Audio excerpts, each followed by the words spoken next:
부모님이 돌아가시고 나서 이 재산을 누가 얼마나 어떻게 나눌 것인지가 제일 중요하지만 그에 못지않게 상속세금 처리도 중요합니다. 오늘 영상의 주제는 상속세 구상소송입니다. 법률에서 구상은 비용 상환을 청구한다는 뜻인데 쉽게 말해 다른 상속인의 몫까지 일단 상속세를 낸 후 나중에 이자까지 얹어 받아낸다는 뜻입니다. 대한민국에서 한 해에 약 33만 명이 돌아가신다고 합니다.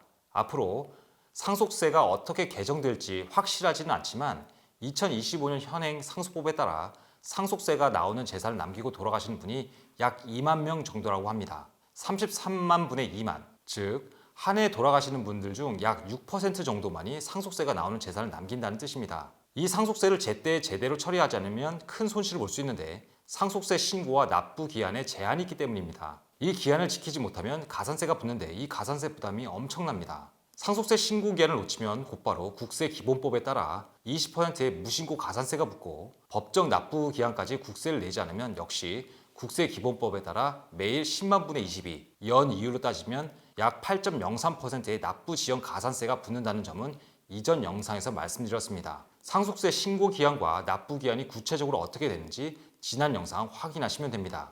그래서 상속 전문인 이 오경수 변호사는 상속재산 분쟁으로 상담을 요청하신 분들에게 꼭 이 말씀을 드립니다. 재산 나누는 싸움은 어차피 상속세 신고 기한 내에 끝나지 않으니 상속세금은 일단 모아서 같이 내든 한 명이 내든 어떻게든 먼저 처리하시라고 말이죠. 국가는 피상속인의 상속재산을 상속인들이 어떤 비율로 어떤 방식으로 나누었는지 전혀 관심이 없습니다. 상속재산 전체를 기준으로 부과된 세금만 들어오면 됩니다. 상속인들이 재산을 놓고 싸워서 재산을 나누지 못하고 있다고 하더라도 봐주지 않습니다. 가정법원에 상속재산 분할 심판 청구가 있다는 증빙을 내면 기간을 유예해 준다는 것은 상속세 배우자 공제를 받는 데에서만 나오는 것이고 지금 다른 상속인들과 싸우고 있어 상속세를 마련할 방법이 없다고 하더라도 국가가 그런 사정을 봐주지 않는다는 뜻입니다. 그래서 부모님이 돌아가셨는데 형제들 사이에 워낙 사이가 안 좋아 재산을 나누고 있지 못하고 하더라도 지금 당장 자금 동원이 가능한 사람이 상속세를 처리한 후에 다른 사람에게 그 돈을 받아내는 방법도 생각해 볼 수 있습니다.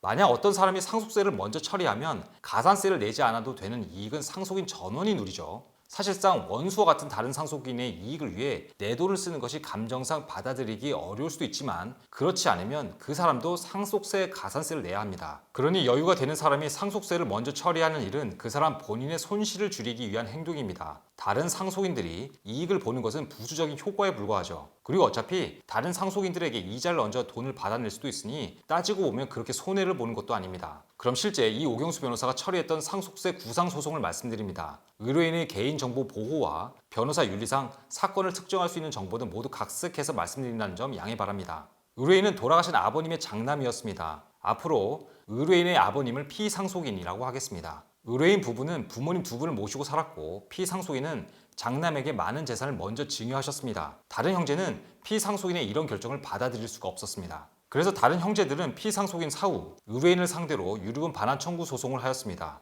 그런데 피상속인이 배우자에게 준 재산은 배우자 특별수익으로 처리하여 유류분 계산에서 제외하고 피상속인 사망 당시에 이분 명의로 남아있는 재산을 구체적 상속분대로 분배하면 다른 형제들에게 유류분 부족분이 없었습니다. 결국 다른 형제들은 유류분 소송에서 패소할 수밖에 없었죠. 지난 영상에서 유류분 소송 방어 방법 6가지를 말씀드린 적이 있었는데 이 사안에서 상속 전문 오경수 변호사는 배우자 특별 수익과 피상속인 명의로 남은 상속 재산을 이용하는 방법으로 다른 형제들의 유류분 반환 청구를 모두 방어하는 데 성공하였습니다. 유류분 소송은 제1의뢰인 전부 승소로 일단락되었지만 제1의뢰인이 상속세를 모두 처리한 문제를 해결해야 했습니다. 법률적으로 피상속인 명의로 남은 재산은 의뢰인을 제외한 다른 형제들끼리만 상속을 받으므로 이 재산에서 나오는 상속세는 원래 의뢰인이 신경 쓰지 않아도 됩니다. 그러나 의뢰인이 과거 10년 동안 받은 증여재산까지 합산하여 상속세를 계산하므로 실제 이 사안에서 의뢰인도 상속세를 일부 내야 했습니다. 그런데 다른 형제들이 상속세를 처리하는 데 전혀 협조하지 않았습니다. 이렇게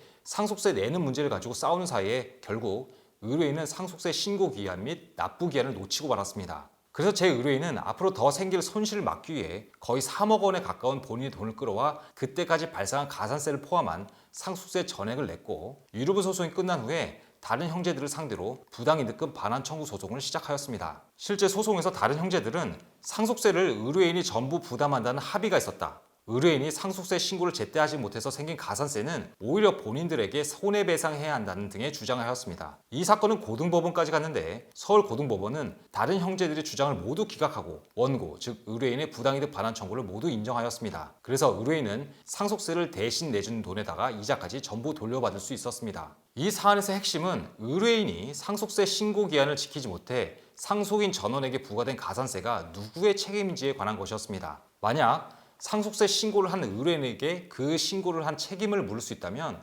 상속세 신고 기한을 놓쳐 생긴 가산세는 의뢰인이 져야 하는 것이 맞을지도 모릅니다. 그럼 의뢰인이 상속세를 전부 냈다고 하더라도 다른 형제들에게 부과된 가산세는 공제하고 반환 청구를 해야겠죠. 반대로 상속세 신고를 한 의뢰인에게 그 신고에 따른 책임을 물을 수 없다면 설령 의뢰인이 상속세 신고 기한을 놓쳤다고 하더라도 상속세 가산세는 상속인들이 각자 부담해야 합니다. 그럼 의뢰인이 상속세 전부를 냈으면 다른 형제들은 가산세까지 포함해서 반환해야 합니다. 서울고등법원은 특별한 사정이 없는 한 신고를 한 상속인이 나머지 공동상속인에 대하여 성실하게 신고를 할 의무를 부담한다거나 불성실 신고에 따른 책임을 부담한다고 볼 수 없다는 대법원 판례를 근거로 다른 형제들이 의뢰인에게 가산세까지 포함한 상속세액을 돌려줘야 한다고 판단하였습니다. 그러면서 다른 상속인들이 피상속인 생전에 의뢰인에게 많은 재산이 증여된 사실에 큰 불만을 토로하였고 피상속인 사망 이후에 의뢰인과 다른 상속인들이 따로 만나 생전 증여재산과 상속재산에 관하여 논의했던 점들로 미루어 의뢰인에게 상속세를 성실하게 신고할 의무가 있다거나 의뢰인이 불성실 신고에 따른 책임을 부담해야 할 특별한 사정도 없다고 하였습니다. 오늘 영상의 메시지는 아주 간단합니다. 상속세는 어떻게든 기한 내에 빨리 처리하셔야 합니다.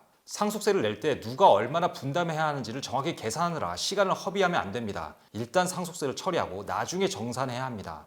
물론 상속세액이 수십억 원, 100억 원이 넘어 이 돈을 도저히 지금 동원할 수 없으면 어쩔 수 없긴 합니다. 그렇다고 하더라도 연부연납을 하면 되니 아무리 상대방이 밉다고 하더라도 세금만큼은 어떻게든 빨리 처리하시기를 권합니다.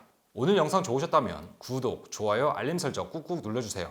오변의 법률 포커스, 여러분이 궁금해하는 법률적 이슈와 확실한 정보로 돌아오겠습니다. 감사합니다.